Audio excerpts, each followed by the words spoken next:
हे जरा आवाज कमी करा प्लीज। दुर्दैवी घटना झालेली आहे आणि अतिशय क्रूरपणे मंगेश काळोखे अतिशय कडवट शिवसेनेचा कार्यकर्ता, सामाजिक कार्यकर्ता, गेले अनेक वर्षापासून या ठिकाणी लोकांची सेवा करतोय आणि लोकांमध्ये अतिशय लोकप्रिय असलेला हा समाजसेवक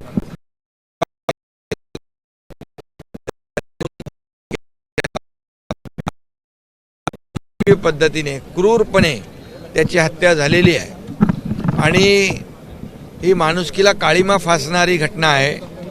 मुलीला शाळेत सोडवताना या ठिकाणी हल्लेखोरांनी हल्ला केलेला आहे, पाळत ठेवून पूर्णपणे नियोजन करून। हा नियोजित कटाचा भाग आहे आणि यामध्ये पूर्णपणे प्लॅनिंग करून या सामाजिक कार्यकर्त्याला मंगेशला मारलेला आहे। त्याच्या परिवारच्या भावना अतिशय तीव्र आहेत, इथल्या जनतेच्या भावना देखील अतिशय तीव्र आहेत आणि म्हणून जे जे कोणी याच्यामध्ये आरोपी आहेत हे सर्व आरोपी यांना ही केस फास्ट ट्रॅकवर घेऊन विशेष सरकारी वकील देऊन मोका अंतर्गत कारवाई करून या सर्व आरोपींना फाशीची शिक्षा झाली पाहिजे अशा प्रकारची त्यांची भावना आहे। नक्कीच अशा प्रकारची वृत्ती ठेचून काढली पाहिजे। अशा प्रकारची वृत्ती समाज विघातक आहे आणि एखाद्याचा विजय झाल्यानंतर त्याला अशा प्रकारे ज्याला जनतेने निवडून दिलं आणि हे सुडाचं राजकारण जे करतायत ही याची पुनरावृत्ती पुन्हा होता कामा नये यासाठी शासनाच्या माध्यमातून, पोलिसांच्या माध्यमातून याला कठोर शासन झालं पाहिजे आणि कठोर शिक्षा झाली पाहिजे आणि त्यामुळे ही केस फास्ट ट्रॅकवर घेऊन या अशा वृत्तीला फासावर लटकवणं हीच काळाची गरज आहे आणि म्हणून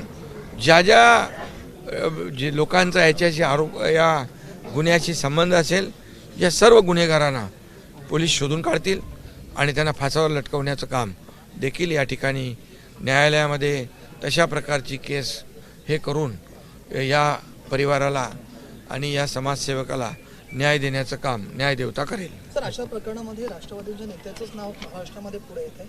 या ठिकाणी जे कोणी असतील ही वृत्ती अतिशय समाजाला घातक आहे। निवडणुका आपण लढवतो लोकशाही मार्गाने, हार जीत होते, परंतु अशा प्रकारचं सुडाचं राजकारण करणं आणि एखाद्याचा जीव घेणं ही खरं म्हणजे समाजामध्ये एक अतिशय विकृत आणि समाजाला घातक अशा प्रकारची घटना आहे आणि म्हणून ज्या पद्धतीने निर्गुणपणे या समाजसेवकाचा खून केलेला आहे त्यांना कोणालाही सोडणार नाही।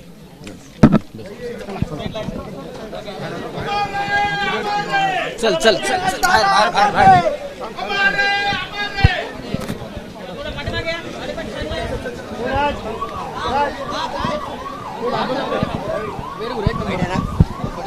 आता काय सोड तू काम कर। एबीपी माझा, उघडा डोळे बघा नीट।